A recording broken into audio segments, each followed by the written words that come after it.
Sejam bem-vindos ao Aquacoluna.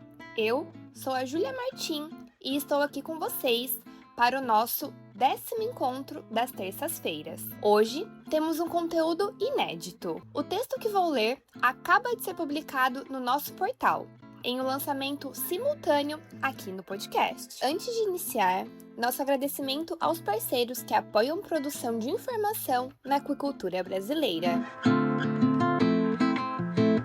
DSM Firmenich, Indipesca, Invi, MSD, Patovet, Fibro, Hagif, Supra e Fosfish.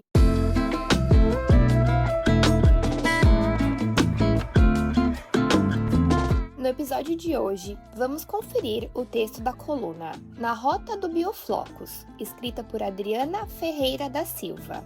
Adriana tem mais de 15 anos de experiência no setor, é professora, pesquisadora e docente na Universidade Autônoma de Yucatán, no México, e CEO da Aquicola Garza, empresa especializada em produtos e serviços para aquicultura, com expertise na tecnologia de bioflocos. No texto, publicado hoje, 7 de abril de 2026, ela analisa a urgência de mudarmos o manejo hídrico na produção e o papel estratégico da tecnologia de bioflocos. O título do texto é Bioflocos pedem outra relação com a água.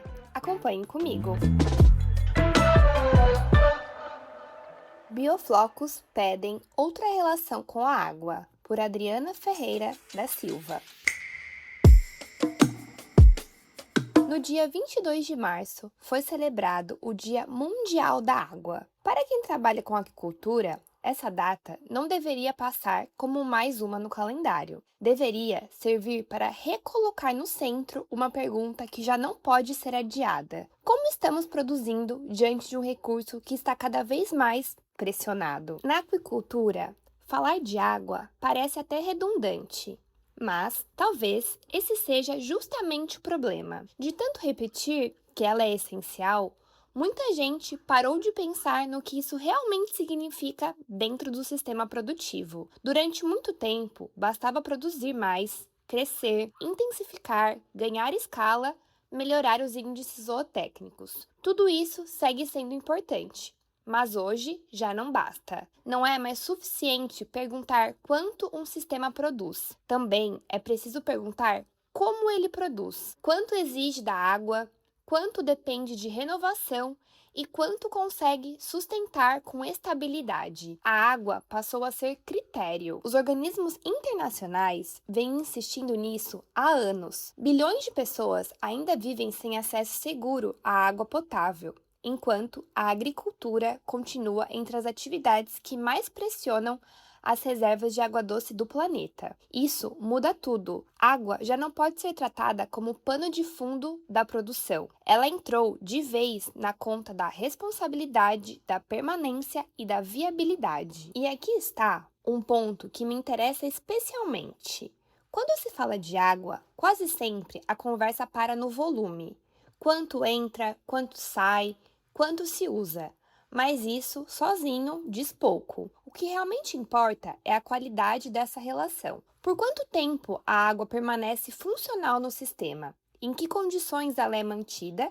E o quanto a produção depende de substituição constante para continuar operando. É nesse ponto que os bioflocos entram de forma mais interessante. Reduzir o biofloco à ideia de que usa menos água é pouco.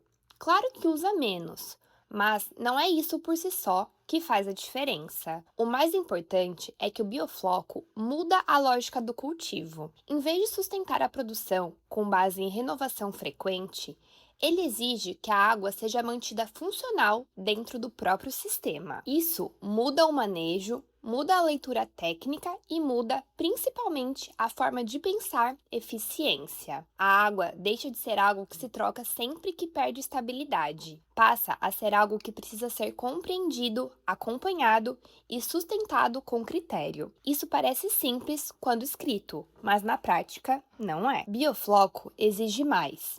Exige leitura de sistema, exige atenção ao que a água está mostrando antes que o problema se instale, exige disciplina com sólidos, alcalinidade, aeração, oxigênio, comportamento animal. exige constância, e talvez seja justamente por isso que tanta gente ainda veja a tecnologia de forma superficial, porque ela não combina com a lógica da correção fácil.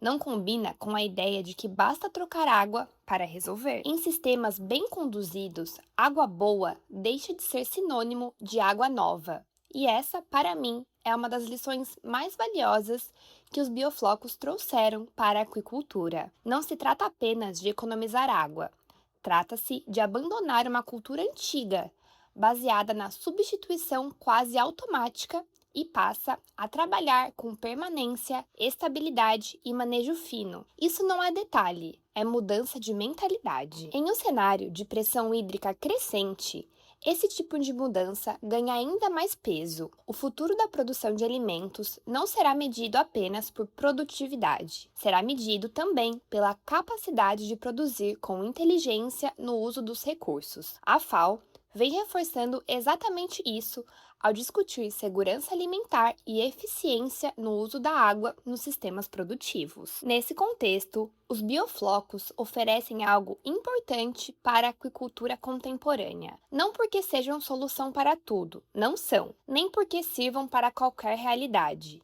mas porque obrigam o produtor a construir outra relação com a água, uma relação menos baseada em descarte e mais baseada em compreensão do sistema. Talvez seja isso que o setor ainda precise dizer com mais clareza. Os bioflocos não são relevantes apenas porque reduzem a renovação. São relevantes porque nos forçam a amadurecer, nos obrigam a sair da ideia de que a estabilidade vem de substituir água sem parar. Nos mostram que eficiência hídrica não é só usar menos, é depender menos da troca constante para manter o sistema de pé. Ao longo de março, quando a água volta a aparecer com mais força nas discussões globais, talvez seja essa uma reflexão que vale a pena fazer dentro da aquicultura. Não apenas quanto de água usamos, mas que tipo de relação construímos com ela.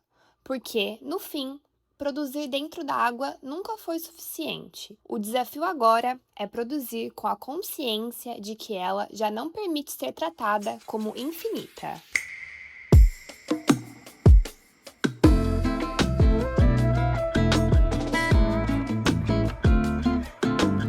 E fechamos mais um texto muito legal do nosso time de especialistas. O que estão achando da nossa leitura semanal? Lembrando que, além do podcast e das colunas, nós publicamos conteúdo original diariamente. Acesse aquaculturebrasil.com e nos encontre nas redes sociais em @aquaculturebrasil para acompanhar notícias, vídeos, cotações atualizadas, artigos científicos e muito mais sobre o setor. Obrigada pela companhia! Uma ótima semana e até a próxima terça-feira com mais um Aqua Coluna. Até lá!